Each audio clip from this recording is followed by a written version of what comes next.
Hey you. So today, let me just ask you this question first. Have you ever heard of Cecilia Ahern? Have you ever read any of her books? My favorite book from Cecilia Ahern is How to Fall in Love. It's also my favorite book, period. Like, it's been my favorite book for, I think, 7 years now. It was the first book I ever read in English, and I just love it, and I still do. So that's a recommendation from me. How to Fall in Love by Cecilia Ahern. And it's not, just to clarify, it's not one of those cliche books that is like how to fall in love with some random person. No, it's like how to fall in love with life. It tackles depression, pain, all the things that come with life. And hey, if your life is crap and a mess, how do you show somebody who is also a mess that this mess is actually worth living for? It made me think. Anyway, today we talk about the movie called Love, Rosie, which is based on another book of Cecilia Ahern, the book called Where Rainbows End. So I first saw the movie and then read the book, and the book is written in a way that it's written in letters. It is written in letters from when Rosie and Alex were growing up till the present, like when they're adults. And it's all written in the language of the age they were when they wrote the letters. So what I recommend is the movie over the book, just because I am not a letter reader when it comes to books. Like when books are just, when they have a letter in them, I love it. But when they're just letters, they it's not a flow to me. Like it's kind of like hiccups. Like you get one and then at the end of it you kind of start a new, like it doesn't really work. I don't know if hiccups is actually the right way to describe it, but it kind of like, it's not a flow. You don't just keep reading letters. You read one and then you have to sit with that letter and be like, what does it mean? What does this mean to me? And you start thinking about the letter and you can't kind of move on that easily. Which is just how I think about it. Like, you can think about it in a different way, but it's totally fine. So I would recommend the movie because the movie stars two of my favorite actors, and I have a couple of favorite actors, but these two, I just love these people. They're Lily Collins, who plays Rosie, and Sam Claflin, who plays Alex. These people are just wonderful actors. Can we just do a round of applause? Like, can we just do that for them? Because they're just amazing. I have loved these people as actors for years now. They get these characters. Like when they are a person in a certain movie, like Sam Claflin, for example, he can play in the Hunger Games or in Catching Fire then, and Mockingjay, or he can play in something like Love, Rosie or like Adrift, and it just always fits him. Like every character he plays, it's like it just fits him so well. Like he just kind of wears this character and becomes this person. And I have seen interviews of him for like movies and premieres and so, and I was like, oh no, I don't know this person. I don't know who is this person. This person is nothing like the character. And that is a compliment, I believe. If you can act in a way that you don't even see this person as the character, even though they look exactly the same, that is a compliment to the actor, right? Because they did it so well that they became this person that when you actually see them just being themselves, like their actual selves, you're like, wait, who are you? I don't know you. Isn't that kind of amazing? I think that's really cool. So the movie starts like Rosie and Alex are best friends. So the movie starts in England. And they have British accents. And can I just say how beautiful British accents sound? They sound so posh and fancy, and yeah.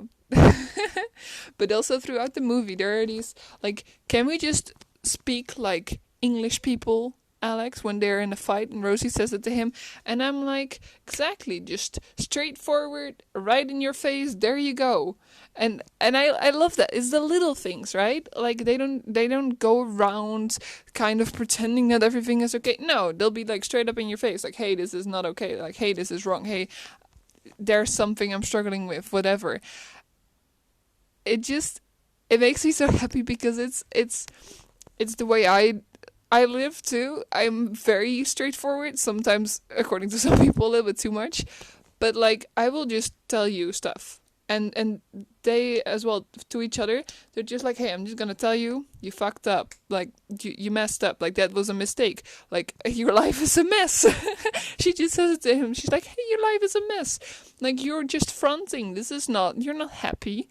You can have a fancy, because he's trying to show off. He's saying like, well, I think like that you don't think that you might be jealous. You don't think you're good enough because I have this great apartment and this great beautiful woman. And I'm like, yeah, but she's got a point. You're not happy. You can have everything according to a certain plan, but if you're not happy, it doesn't matter. It doesn't matter. You can have everything, money-wise, the woman, the career, everything. You can have it all and be very, very, very unhappy. And that's what Alex doesn't immediately realize, I think. That Rosie has a point there. Like, hey, you can have everything and be very unhappy, and she can be so happy. And of course, not perfectly happy because she's not with him, which makes sense that she's not perfectly happy.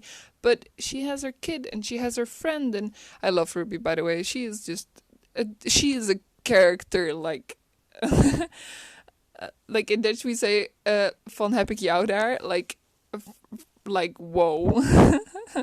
She is an amazing character. And also when she gets into the car and like sits at the wrong side of the car, she's like, oh, England, everything, oh no, what was it, like, oh no, this country, everything is wrong way around. When she gets to the US, I think it is. Yeah. And then Phil is like, do you want to marry me? And Ruby's like, yes. I was like, wait, what? And then Rosie gets out and she's like, it can't be that easy. That's not fair. I was like, oh wow, this is it just made me laugh so hard. Yeah, that was amazing. So okay, a little bit back into the movie. So here's the thing about, sometimes you have to say things more than once for them to get through to a person. Like Alex asking indirectly about the kiss they have in the beginning of the movie, but not directly, so her regretting the whole evening because she had to get her stomach pumped, which is something everybody would regret, and slamming tequila is not the smartest thing to do, we all know that. So she doesn't remember the kiss, but he thinks that's all she's talking about, and he's just there like, oh, I will never bring it up again, but he should have. When she was feeling better, he should have brought it up again. He should have, because of course he might think that he's like pushing it or something, but at the same time it's like, no, you're not pushing it. Like, this is, you gotta tell her, you gotta talk to her. This is important. Like, what are you doing? Why are you not saying anything? And I keep having that feeling, like every single time. I'm like, just say what you feel. Why are you doing this? Because every single time they do this, one of them doesn't say how they feel, and then the other one goes into a relationship or moves or does whatever, and then they're not together. And it bothered me. I was like, damn it, just say what you feel. Never saying how you feel is a mistake. I just want to get that point across. Never saying how you feel is a mistake. Because if you're honest about your feelings, in the short term it could suck if the person doesn't feel the same way, but in the long term you'll figure it out. And in the long term, if they do, you'll get so happy. And if you never say anything, how are you ever gonna know if you can be happy with this person? So then there's Greg. Greg is just an idiot. I'll just keep it at that. He's not a responsible person. He's not a very smart guy either. And he's just a very frustrating person too, because he's mean and rude and not a very helpful person. He lets her go to the emergency room by herself, which I cannot handle people who do that. So, but when Alex said, you need to be really clear and really precise, he regretted that. You could just see it on his face. He was like, ah, shit, why did I say that? And also when Alex was sitting there and Bethany was dancing, and this guy walked in front of Alex, and first he was smiling, and then the guy passed, and he was like sad. It was like, wow, that is one of those things, when you put your hand, like have your hand go like from the top of your head down, and you like change faces up and down, and I'm like, that was impressive. That was really good. you could win that game. And then when she gets to the emergency room, it's so cringy, it's so awkward, but then also her doctor is called Dick, which was just too funny. Like, it was so funny to me. But I really felt for her because that looked like a horrible experience. And can we just talk about this wonderful man that was Rosie's dad? Like, what he said to her, when he was like, my grandma always used to say, not for the like of us. And I don't ever want that voice to be in your head. Like, he wants her to go after her dreams. He wants her to do her own thing.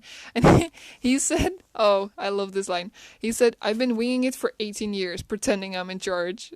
Like, she's doing whatever she wants. And he's just like, yeah, I'll just, I'll act as if I'm in charge. But actually, she's just doing her own thing in life.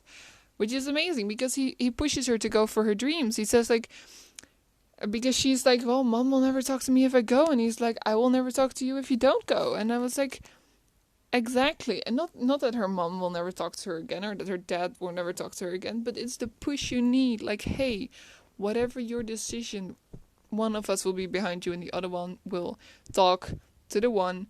And they'll figure it out and we'll stand behind you because we believe in your dreams and we want you to be happy because that's all a parent should want for the kids, right? To be happy and safe and to take care of them, be able to take care of themselves. That's all you want. That's how you how you raise your kids. Like, hey, I want you to be happy and independent. I want you to be able to take care of yourself because that's the ultimate test for a parent, right? When your kid moves out and they can take care of themselves, you did it. You did it right. Every parent is just a person, so they will mess you up in one way or the other.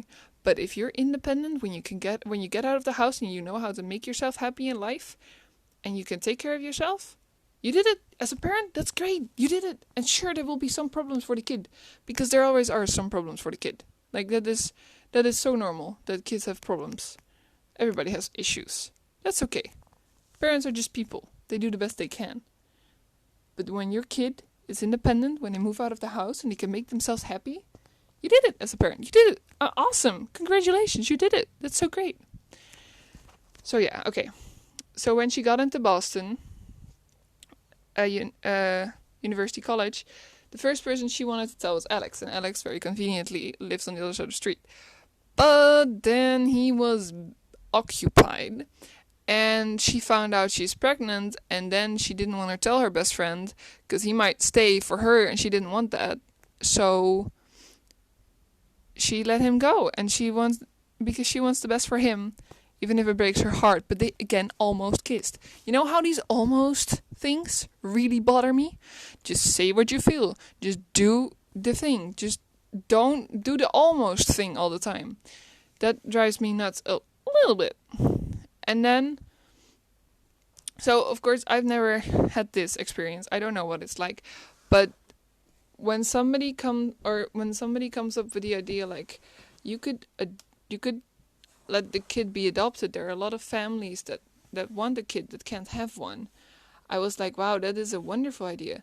But when you carry this kid for 9 months, I mean, and then she named her when she was still in her belly.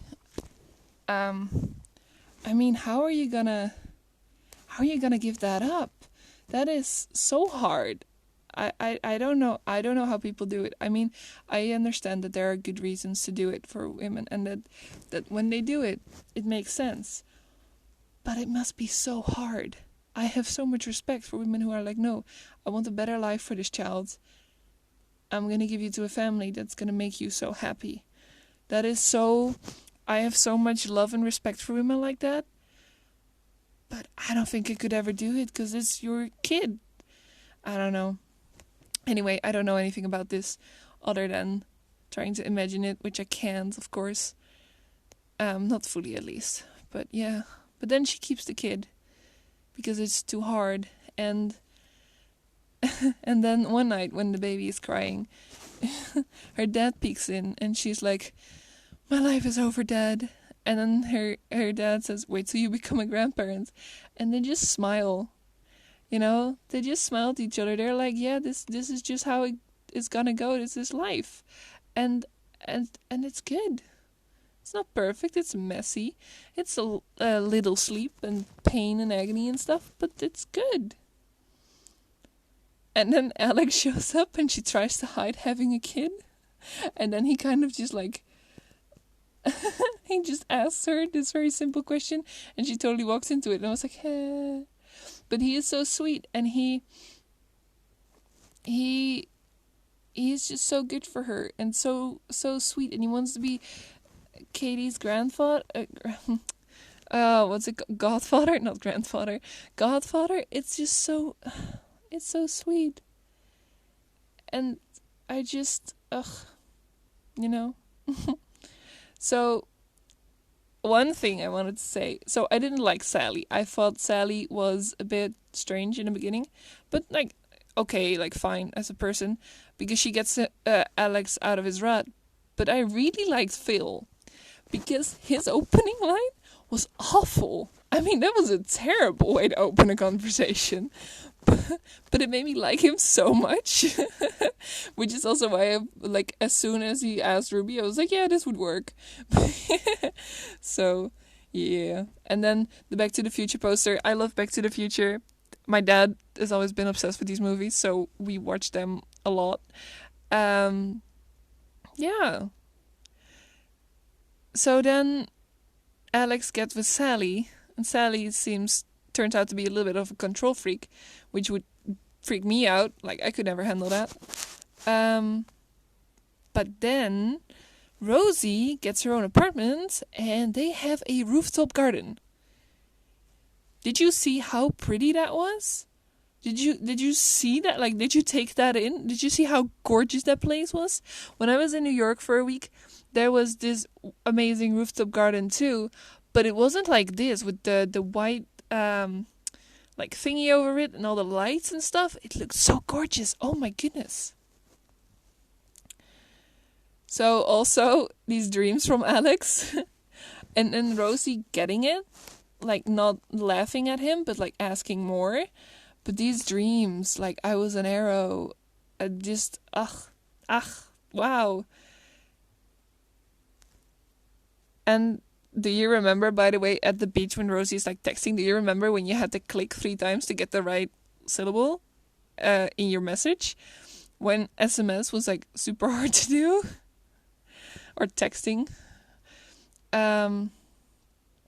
Yeah, and then Rosie gets to Alex and then the guys throw him in the water. But before they do, they literally asked him. I like this so much. They kind of asked for consent, like just in case. They checked for a phone and keys before they threw him in the water. How cool is that? How nice is that?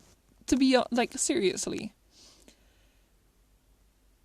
Okay, so what else do I want to talk about? Yeah. When Greg showed up and Rosie was like, you know, Ruby, I just want to belong to somebody and I'm tired of waiting. It feels good with him and we feel like a family, and she marries him. And then Alex breaks up with Sally and then he's free and then she's married, and I'm like, damn it, again. It's kind of this story of like, yes, no. Again, okay, here we go. Because Sally cheated on Alex with Herb, which is just a very strange thing to name a kid. I'm sorry for anybody who's named Herb, but it was weird to me, at least. And then when Alex said or texted Rosie that he wasn't ready to be a dad anyway, but he had a full child room, it just kind of broke my heart to see that. And then, I mean, life is filled with tragedy, 100%, but Rosie's dad passing away while they're backpacking, that made me so sad, because I really loved him. He was a wonderful character. And then Greg being drunk, okay, I get that funerals are hard, I know, I've been through 2 enough funerals to know that they're hard as heck. But that is not okay. Getting drunk at a funeral when you should be there for your woman, for your wife, is not okay. And then hiding Alex's letter to Rosie. Come on, Greg, what are you doing? I get that Rosie would have given you up for him, 100%, but that's not okay still. And then the letter from Rosie's dad. We forget our dreams sometimes when life gets in the way. But there is always a time for you to pick up your dream and get back on the horse and go after them anyway. And like he said, I just love Rosie's dad. There is nothing you can do if you put your mind to it. Nothing. Please remember that. Do everything you want in this life and don't forget your dreams. So Rosie got her own hotel. It made me so happy. And then she found, but before that she found Alex's letter, and it said just like, I let you slip through my fingers twice. I know I can make you happy. And I was like, oh my gosh, this is such a beautiful love letter. And yeah, so then he gets married to Bethany, and when she is single, and they tell her before she could tell him her real feelings, and I was like, no, not again. And then he projects his feelings for Rosie to Katie, talking about Toby, and then Katie and Toby end up together, and then that's great, but then Alex realizes that Rosie forgot their kiss, and then Rosie says goodbye to Alex at the airport, but she walks away with her head held high. She's like, you know what? I tried. Whatever happens now, it's just life. He's married. She can't fix that or change that. But she buys her own hotel. A beautiful hotel at the seaside. Are you kidding me? That is gorgeous. That whole place. Like the end as well. When they like zoom out. Oh my goodness. I saw something like that when I was in Dublin. But not like this. This is gorgeous. And the visitor, the guy from the elevator, who's like, do I know you? And like, have we met before? And I was like, no. And then Alex shows up. No baggage, which is not exactly true. There's a lot of baggage that comes with life, but at least no visible baggage. And they're both so nervous. And then he tells his dream, and I'm like, you're just so cute. He was like, in my dream, I was me and you were you. And I was like, and then, can I take you to the dance? It was like, yee! That's literally the sound I make at that moment. Like, yee! And I would love to have a bed and breakfast in a place like that. Look, just how beautiful was that place. And then there's a happy ending for him and Rosie, and for Toby, and for Katie, and for Ruby, and for Phil. And I was like, yes, thank you, exactly. That's how it should be. So, you gotta take a chance. You gotta tell people how you feel. And you gotta be honest about the stuff you think and feel, because life goes fast. And life can get in the way of your dreams and your goals and your plans, and that's okay. You can get back on the horse. You can get back on the path you want, or you can change paths if something else is better. But don't forget how awesome life is. And don't forget your dreams. Go after them.